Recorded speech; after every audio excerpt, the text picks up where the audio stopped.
Muy buenas tardes. La maestría en Estética y Arte de la Benemérita Universidad Autónoma de Puebla y su colección La Fuente les da la bienvenida para la tercera actividad de este ciclo con el que estamos presentando el último libro de la colección La Fuente, Coordenadas Epistemológicas para una Estética en Construcción. En el día de hoy, la actividad consiste en la segunda charla de autores, en este caso toca a mí la presentación y el tema de nuestra charla girará alrededor de la colonialidad cultural y la lógica del capital. Les recuerdo de antemano que también tendremos una actividad el viernes 26 de junio a la 1 de la tarde, a la misma hora que hoy, en la que el doctor Ramón Patiño Espino charlará sobre el arte, la ciencia y su relación estética. Como les comentaba, hoy nuestra plática tendrá como tema la colonialidad y la lógica del capital, la relación entre estos dos conceptos. El capítulo al que nos estaremos refiriendo es el último de la primera parte del libro Coordenadas Epistemológicas para una Estética en Construcción. Y precisamente esa primera parte se refiere a la estética en construcción, es decir, qué elementos son importantes tener en cuenta para la construcción de una estética alternativa con coordenadas epistemológicas específicas. Precisamente la colonialidad la asumimos como una de esas coordenadas a tener en cuenta para la elaboración y desarrollo de esa estética nueva, alternativa, que nos proponemos hacer. Una estética que no por ser nueva y alternativa deja de estar en diálogo permanente con otras propuestas estéticas y al mismo tiempo trata de incorporar y subsumir dentro de su propio cuerpo teórico aquellos elementos que son positivos y por supuesto tienen un alcance general, universal y transtemporal de los estudios estéticos que anteriormente y en otros contextos se han realizado. La idea que tenemos para tratar de decir más en menos tiempo es leer algunos fragmentos del capítulo nuestro y, bueno, de vez en vez hacer algún que otro comentario aclaratorio. Una de las propuestas teóricas desarrolladas recientemente por autores latinoamericanos que posee mayores potencialidades epistemológicas para la construcción de una estética alternativa es aquella que de manera simplificada podríamos identificar como teoría de la colonialidad de colonialidad. Esta propuesta, elaborada inicialmente como proyecto internacional por un grupo de investigadores conocido como modernidad-colonialidad, centra su atención en el componente cultural del colonialismo, activo mucho más allá de la época del colonialismo mismo, vigente todavía hoy como lógica cultural que sigue permeando la asimétrica relación entre unas naciones y otras. Hay que decir que este grupo, modernidad, así bautizado como modernidad-colonialidad, tuvo su nacimiento en el año 1998 en los marcos de un Congreso Mundial de Sociología celebrado en Canadá. A él pertenecieron en su, digamos, en su generación inicial autores como Aníbal Quijano, que es precisamente el autor que desde el año 1992 venía tratando el término de colonialidad, pero también estaban en ese grupo otros autores como Walter Miñolo, Enrique Dussel, Edgardo Lander, Santiago Castro Gómez y otros.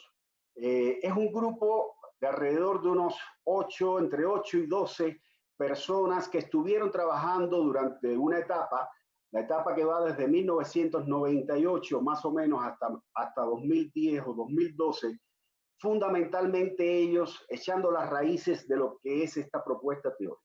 Hoy podríamos decir que el grupo como tal ya no existe ese proyecto particular, pero lejos de desaparecer, lo que ha hecho es multiplicarse. Hoy son muchísimos, decenas de autores los que trabajan en el desarrollo de esta propuesta teórica y en los más diversos campos. Entonces, realmente ha sido uno de los ámbitos teóricos que en América Latina más desarrollo ha tenido. El propósito nuestro en este capítulo y además en la charla que estamos sosteniendo es ahondar en los vínculos históricos que existen entre la colonialidad y la lógica del capital. Nexo, a nuestro juicio, no suficientemente tratado en los trabajos del grupo. Para ello, acudimos a Marx, el autor que, a no dudarlo, mejor ha tratado el tema de la formación y desarrollo del capitalismo y quien, al parecer, todavía tiene bastante que decir en torno a la cuestión del colonialismo y la colonialidad. De lo que estaremos hablando hoy, por supuesto, Marx es un apoyo y un punto de partida muy importante. Estaremos hablando, por supuesto, de muchas cosas a las que Marx no hizo referencia, pero en las que el pensamiento de Marx sigue siendo, en buena medida, instrumento metodológico para el análisis de las mismas. Son ideas que hemos, digamos, desarrollado tratando de desplegar ese pensamiento a la altura de nuestro tiempo y para el análisis de estas problemáticas vinculadas al colonialismo y a la colonialidad. Debemos comenzar aclarando a qué se refiere el concepto de colonialidad y cómo se vincula con el de capitalismo. Sintéticamente se podría responder a esta interrogante de la siguiente manera. Si en el plano de las realidades históricas y socioeconómicas el colonialismo fue condición necesaria para el desarrollo del capitalismo, en el plano cultural y de los imaginarios sociales, la colonialidad se convertiría en un solapado, pero consustancial ingrediente de la modernidad que busca, ante todo, la legitimación de las propias prácticas coloniales. La colonialidad es entendida así como parte constitutiva de la modernidad, como su otra cara, como su lado oscuro. De esta forma, la colonialidad no se refiere a un residuo no orgánico de la modernidad o a un antecedente evolutivo de ella, sino a su componente integrador, condición necesaria, complemento imprescindible. Sin la colonialidad, la modernidad simplemente no hubiera sido posible. El concepto de colonialidad está muy relacionado, pero al mismo tiempo se diferencia del concepto colonialismo. Este último hace referencia a la ocupación militar, subordinación política y anexión jurídica de ciertos territorios y de sus poblaciones a una fuerza imperial extranjera que busca con él el descarnado propósito de explotar al máximo esos recursos materiales y humanos en favor de intereses propios. La colonialidad es algo más sutil. Abarca lo que podría considerarse como la lógica cultural que forma parte, acompaña, complementa y sobrevive al colonialismo mismo. Se disfraza de verdades supuestamente absolutas, de valores supuestamente universales, de una supuesta superioridad humana o cultural por parte del colonizador, apela a la autoridad de religiones que excluyen el derecho a existir de cualquier otro credo, de teorías científicas que se presentan como irrebatibles, de normativas éticas que moralizan la desigualdad, la opresión y hasta el exterminio, de expresiones artísticas que se exhiben como las únicas capaces de satisfacer el más depurado juicio de gusto y marcan su diferencia en relación con todo aquello que a lo más comienza a codificarse como el folclore y la artesanía de sociedades exóticas. La colonialidad conquista el sentido común, el de los colonizadores, pero también el de los colonizados. En ello consiste su eficacia como complemento imprescindible del colonialismo. La colonialidad representa la expansión del colonialismo a los imaginarios sociales. Gracias a la colonización de las conciencias de las masas sometidas, fue posible la prolongación en el tiempo del dominio de grandes territorios y multitudinarias poblaciones varias veces superiores en tamaño y número al de las metrópolis. El convencimiento del oprimido en la superioridad del opresor, en la verdad que le asiste, en la legitimidad de la propia opresión, desarma la resistencia. Estimula solo, en el mejor de los casos, la intención de imitarlo, de copiarlo, de ser como él. A pesar de su estrecho vínculo con el colonialismo, la colonialidad posee su propia lógica, su relativa autonomía. Nace algo después que el colonialismo y lo sobrevive hasta el presente. Así, por ejemplo, aunque en la mayor parte de América Latina el colonialismo finalizó en el siglo XIX, la colonialidad persiste hasta hoy. Para comprobarlo solo habría que hacer una breve incursión por los textos y temas que preponderantemente se trabajan en su academia, sobre todo en el ámbito de las humanidades y las ciencias sociales, por las nociones prevalecientes sobre lo que es o lo que no es arte, por el contenido de la mayoría de los discursos políticos, por el carácter modélico que en buena medida se le sigue atribuyendo al pensamiento, al arte, a las instituciones y en general al modo de vida de las sociedades europeas o norteamericanas. Pero no está de más recalcarlo. Esa autonomía de la colonialidad con respecto al colonialismo es, con todo, solo relativa. La precedencia del colonialismo es no solo cronológica, sino también en un sentido de fundamento socioeconómico y político de la colonialidad. Si la colonialidad fue posible y necesaria, ello se debió a la instauración práctica de relaciones de colonialismo entre unos pueblos y otros. La colonialidad fue, más que todo, una construcción ideológica que buscaba, a través de la creación de los más diversos mitos, la legitimación de las relaciones de opresión que el colonialismo presuponía. La colonialidad, por tanto, no queda suspendida en el aire como pura cultura, enclaustrada en el ámbito de las subjetividades o los imaginarios sociales sin conexión con las realidades históricas. Estas últimas, las realidades históricas, siguen ofreciendo fundamento a la colonialidad, al tiempo que se sirven de ella intereses hegemónicos mediante para mantener y fomentar las muy asimétricas relaciones internacionales que hoy siguen caracterizando al sistema mundo capitalista. De hecho, la colonialidad es uno de los más importantes instrumentos de los que se sirven las principales potencias capitalistas para mantener su control mundial. Este no sería posible si se basara exclusivamente en su supremacía económica, política, militar.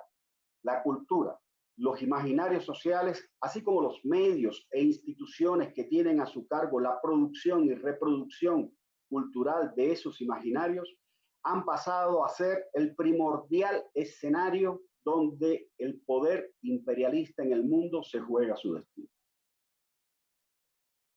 Como es conocido, el capitalismo se constituye en el primer sistema mundo de la historia de la humanidad.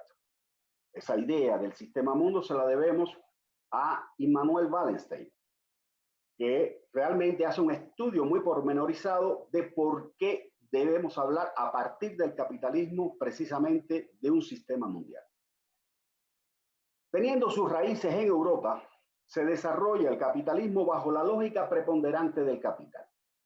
Esa lógica presupone como necesidad la expansión permanente, el crecimiento constante. Como muestra Marx, la plusvalía solo se convierte en capital si trae consigo la acumulación. Y ello es posible, y aquí voy a citar a Marx, porque el producto excedente cuyo valor representa aquella encierra ya los elementos materiales de un nuevo capital. Analizada de un modo concreto, sigue Marx diciendo, la acumulación se reduce a la reproducción del capital en una escala progresiva, en una escala ascendente. Es la reproducción amplia del capital. En otras palabras, el capital no puede ser capital si no es a costa de su reproducción ampliada. Esta idea es esencial, esta idea está en Marx, es esencial. Nunca ha podido ser desmentida por la propia praxis histórica de desarrollo del capital. Incluso hoy lo estamos viendo, la sociedad capitalista actual tiene suficientes reservas como para garantizar una adecuada atención a la salud pública, que es hoy lo que más urge y necesita el mundo. Este mundo que vive los efectos de una pandemia que en breve tiempo alcanzará a afectar alrededor de 10 millones de personas y a sobrepasar el 500.000 de fallecidos. Es una urgencia, pero esa urgencia pone a la sociedad del capital ante una tensión que esta sociedad, este tipo de sociedad, no puede asumir del todo. Es la tensión en paralizar el desarrollo económico, paralizar el crecimiento y atender la enfermedad, o desatender la enfermedad o no atenderla como es debido en aras de lo económico. ¿Por qué ese empeño a fuerza, incluso de las sociedades más ricas del mundo, de seguir creciendo y seguir desarrollándose económicamente aún en estas condiciones? Simplemente porque el propio sistema, la propia lógica del capital lo exige. De lo contrario, puede entrar el capitalismo, el capital, en una crisis que pudiera ser incluso terminal. Como les decía, el capital no puede ser capital si no es a costa de su reproducción ampliada. De ahí que su lógica presuponga la expansión permanente.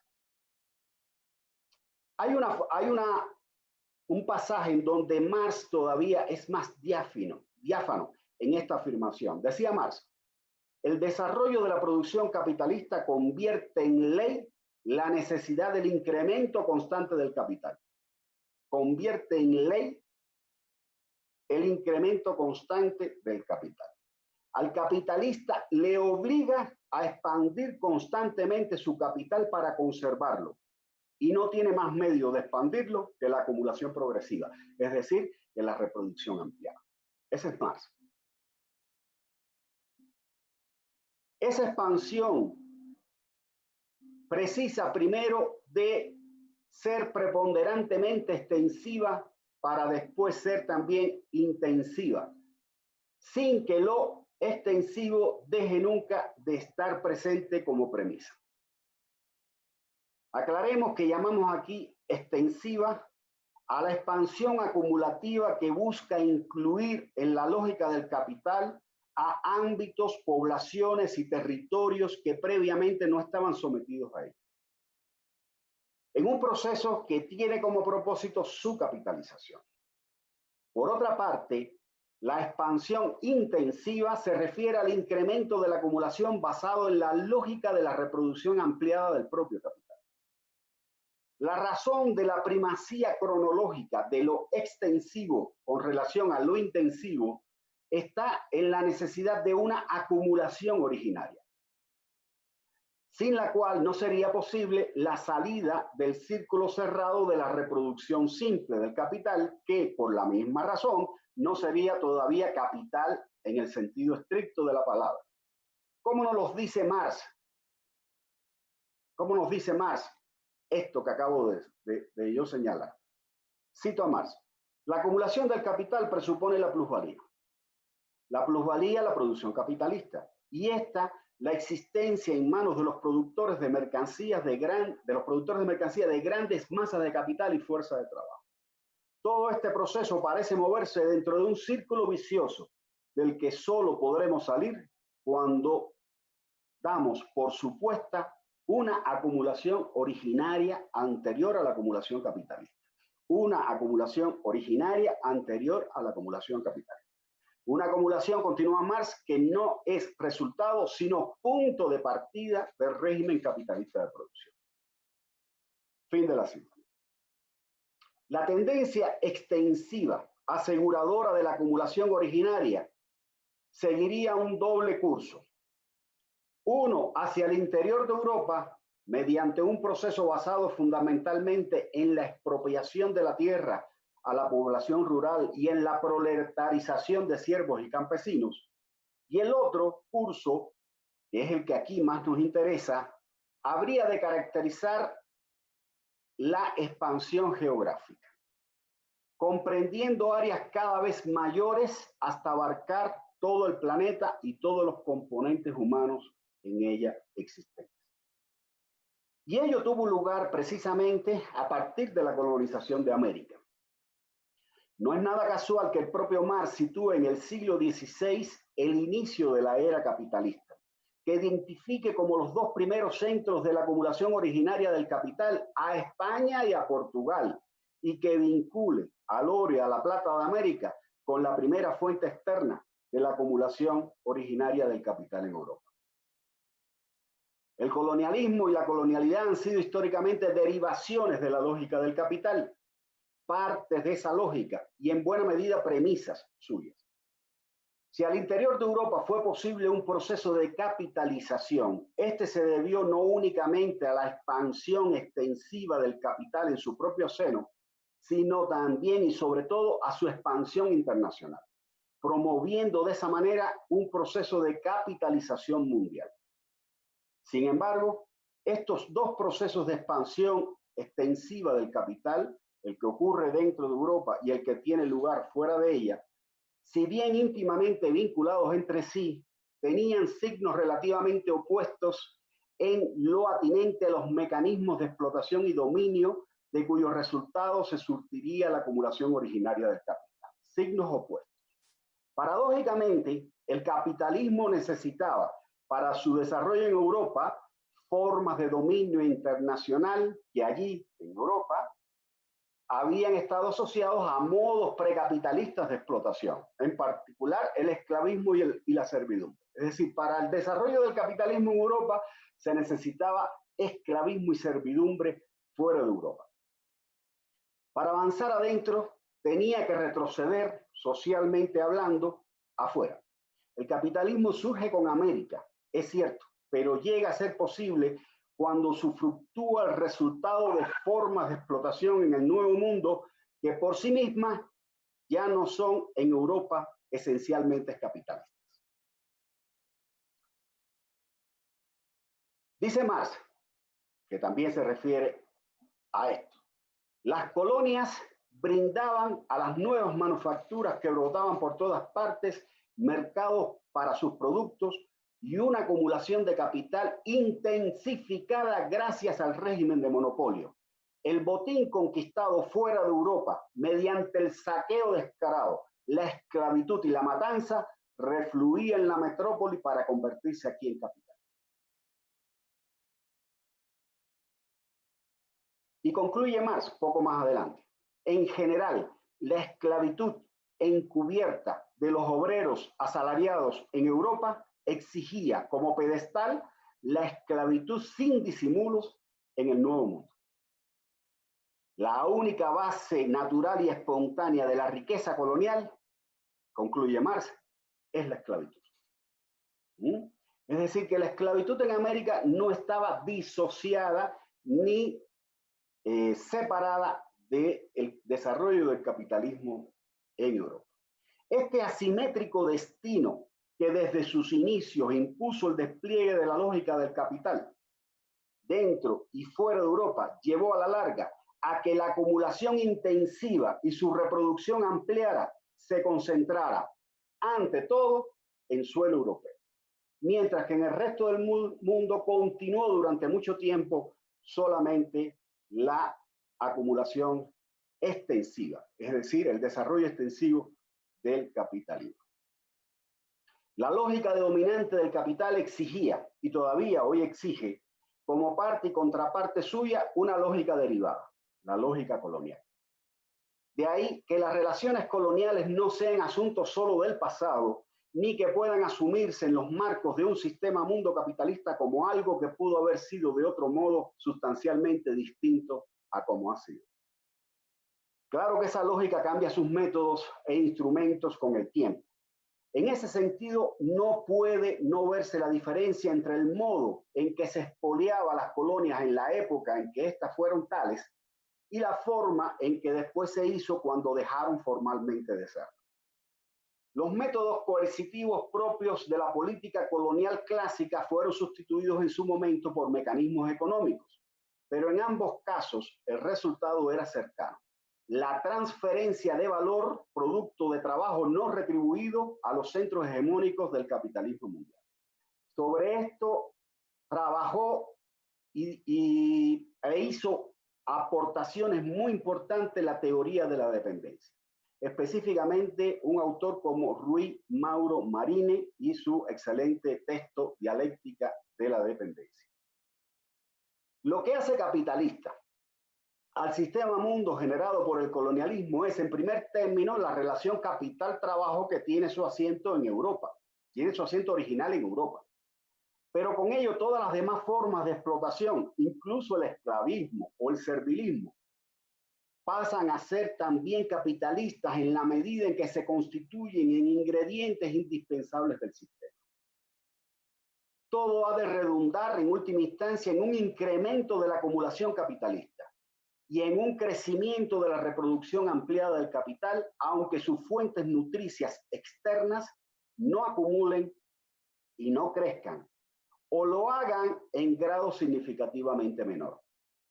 La acumulación, vuelve a decirnos Marx, es la conquista del mundo de la riqueza social. A la par con la masa del material humano explotado, dilata los dominios directos e indirectos del capitalismo. Fin de la cita. De ahí la necesidad del capitalismo de contar con un sistema de dominación planetario que garantice esos diferentes marcos de explotación del trabajo con las asimetrías a él inherentes y que presuponga un diseño para el ejercicio del poder que tenga en cuenta esas asimetrías.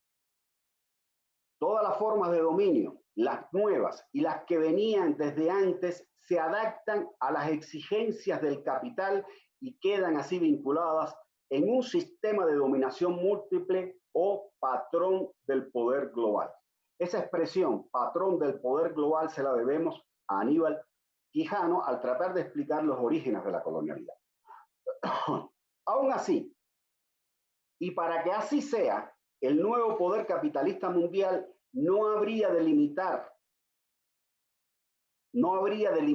él mismo y ni limitarse en sentido general a solo controlar el trabajo, al control global del trabajo, de sus productos y de sus recursos. Tendría que abarcar todos los espacios de la vida social. Ese poder, ese control tendría que abarcar lo económico, pero también lo político y también lo cultural. Es decir, el dominio cultural en buena medida es el resultado, es una exigencia del dominio económico y del dominio político. Los poderes económicos y políticos no podrían ser ejercidos plenamente ni por mucho tiempo si no se constituyeran también en poderes culturales. La cultura habría de acompañar desde el inicio la aventura colonial del capital. La colonialidad y su contraparte, la modernidad, debían hacer lo suyo al diseñar para sí mismos, los europeos, y para los otros, los colonizados, una imaginería capaz de describir, explicar, legitimar, moralizar y hasta embellecer los desiguales y asimétricos lugares que a partir de entonces ocuparían unos y otros en el sistema mundo capitalista. Para que el poder se internacionalizara y se hiciera colonial, la modernidad surgida en este mismo proceso debía vestirse de colonialidad. El hecho de que fuera de Europa, donde se estaba produciendo la acumulación originaria del capital,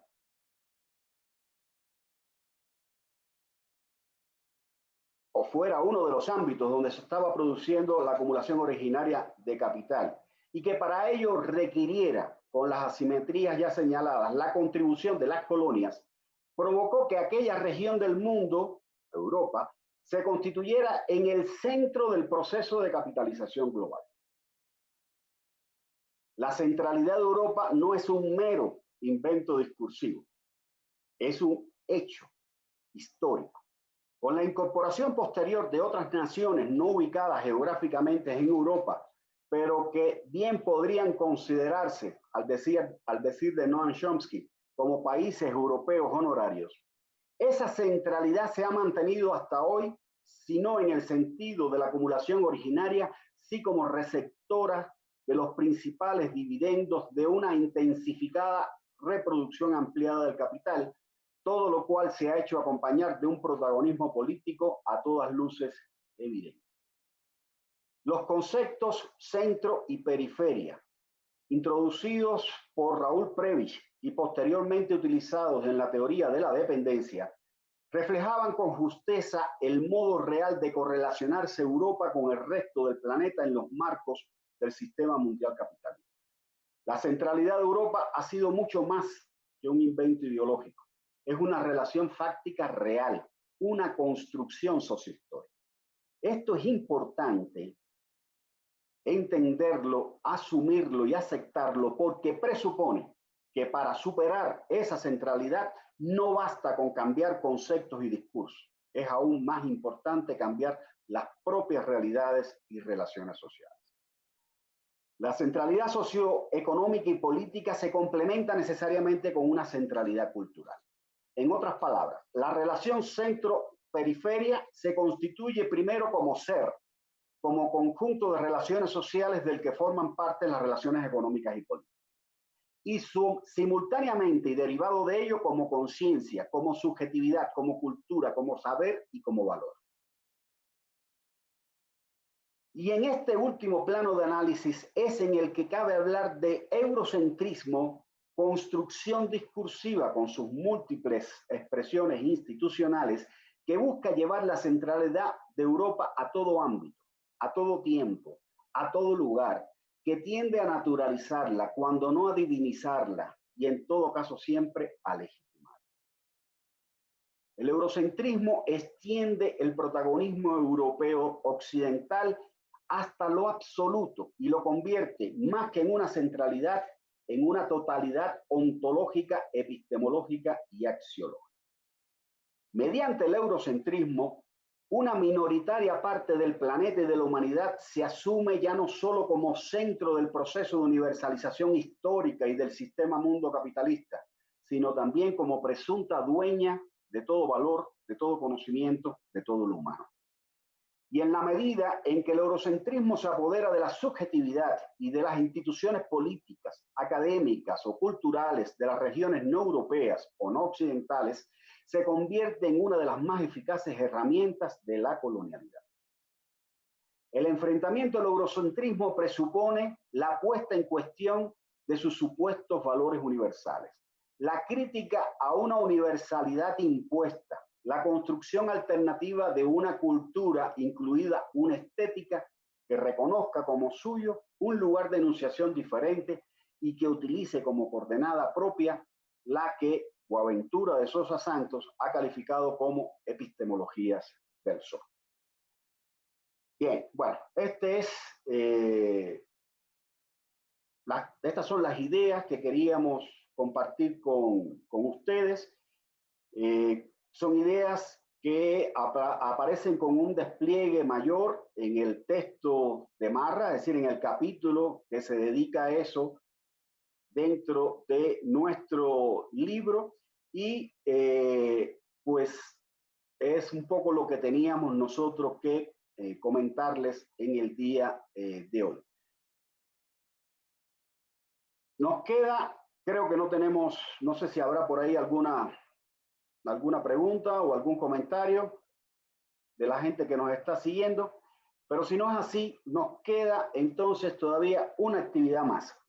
La actividad que tendremos el próximo viernes a la 1 de la tarde y que estará a cargo del doctor Ramón Patiño Espino, quien nos disertará también en unos 40, 50 minutos sobre el tema el arte, la ciencia y su relación externa.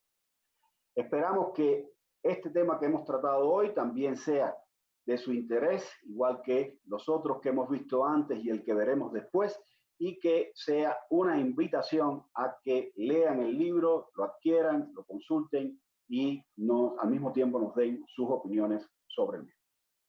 Sin más, me despido y pues hasta el viernes. Muchas gracias.